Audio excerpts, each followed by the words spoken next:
Assalamualaikum, berjumpa lagi dengan saya Citra Siregar dari Kup Karo Farm, channel yang membahas seputar dunia peternakan, terkhususnya peternakan ayam kampung. Apa kabar para peternak di Indonesia? Saya doakan kita semua dalam keadaan sehat, tidak kekurangan sesuatu apapun, dilancarkan rezekinya, amin ya robbal alamin. Pembahasan kita kali ini, kita itu mau membahas tentang self mixing. Self mixing ini merupakan metode pencampuran pakan yang bisa untuk menggantikan pakan pabrikan.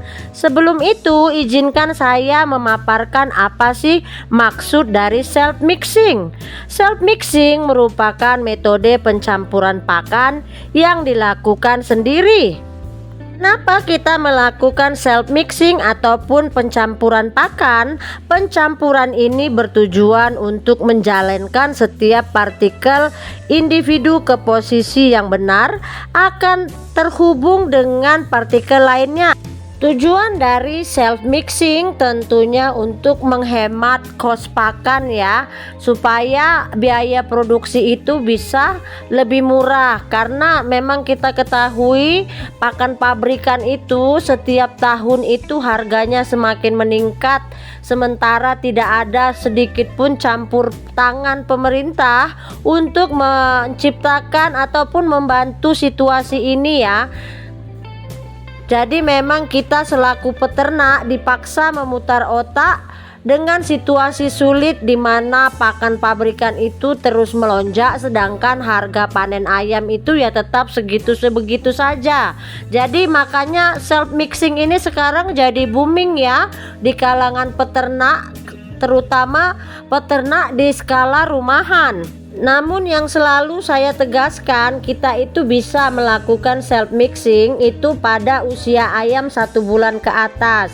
Karena apa? Karena pembentukan ayam itu semuanya organ-organnya, pertumbuhan tulang, massa, otot itu kan terjadi di bawah usia 1 bulan. Jadi memang kalau 1 bulan pertama itu diwajibkan bagi kita para peternak untuk menggunakan pakan full pabrikan ya.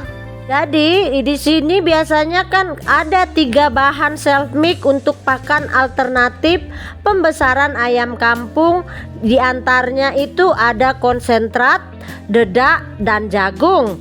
Ketiga bahan tersebut itu bisa menjadikan suatu pakan self mix ya. Seperti yang saya bahas di video saya sebelumnya, itu saya menggunakan pakan pur babi, konsentratnya ya, konsentrat pur babi untuk penggemukan itu sekitar 35%, jagung sekitar 40%, itu tapi jagungnya kalau bisa jagung halus ya, baru juga bekatulnya itu yang 25%, bekatulnya juga bekatul halus.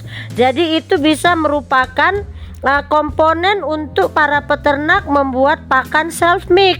Dan ada juga cara bagaimana sih kita memberikan pakan self mix ini. Jadi kita tidak bisa langsung ya mengasihkan langsung pakan yang sudah kita aduk ini dari pakan dari usia DOC kan sampai 1 bulan kan kita menggunakan pakan full pabrikan. Terus kita mau beralih ke pakan self mix.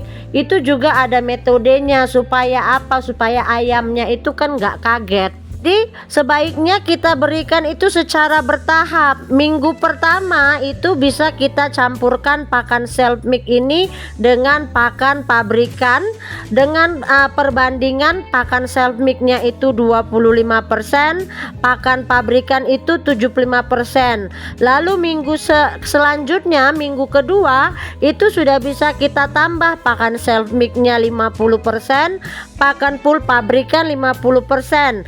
Lanjut lagi ke minggu ketiga, itu sudah kita bisa campurkan pakan self mix sebanyak 75%, lalu pakan pabrikan 25%. Lalu di minggu yang keempat ya, setelah 1 bulan kita mengganti pakan dengan mencampur pakan self mix dengan pakan pabrikan, di minggu keempat itu kita sudah bisa menggunakan 100% pakan self mix sampai dengan nanti usia panen 3 bulan atau 3,5 bulan ya. Itu saja yang menjadi pertanyaan, selain makanan pabrikan apakah ada pakan alternatif lain? Jawabannya kebanyakan peternak pasti ya ada yang menggunakan sisa warung ataupun nasi aking ya, ataupun sisa nasi yang dari rumah, atau juga mie instan yang remuk, ampas kelapa dan lain sebagainya. Pakan alternatif sebenarnya boleh-boleh saja diaplikasikan, tapi harus melakukan tahap pencucian agar makanan tidak mengandung bakteri ataupun bahan kimia serta jamur yang akan sangat beresiko dan dapat menyebabkan ayam sakit hingga keracunan makanan. Lebih baik diposisikan sebagai pakan tambahan. Pakan utama itu harus tetap diberikan dengan menggunakan pakan self mix yang di atas, cukup bisa menghemat biaya produksi sehingga keuntungan usaha ayam kampung itu bisa meningkat. Yang terpenting itu ya, kalau dalam menyusun ransum ayam kampung itu kita memang harus memperhatikan kebutuhan nutrisi ayam kampung, terutama pada proses pedaging atau penggemukan ya, yaitu protein kasar, juga energi metabolisme, serta jumlah pakan yang tepat sesuai dengan umur ayam itu sendiri. Jadi kemarin juga ada salah satu subscriber yang bertanya tabel pemberian pakan untuk ayam kampung. Jadi di sini saya juga ulas sedikit lagi ya, saya ulang lagi mengenai takaran pemberian untuk ayam kampung.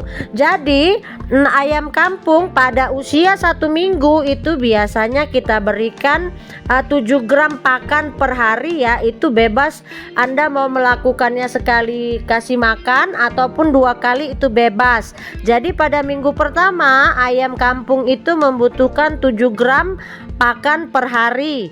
Sementara pada minggu kedua ayam kampung membutuhkan 19 gram pakan per hari.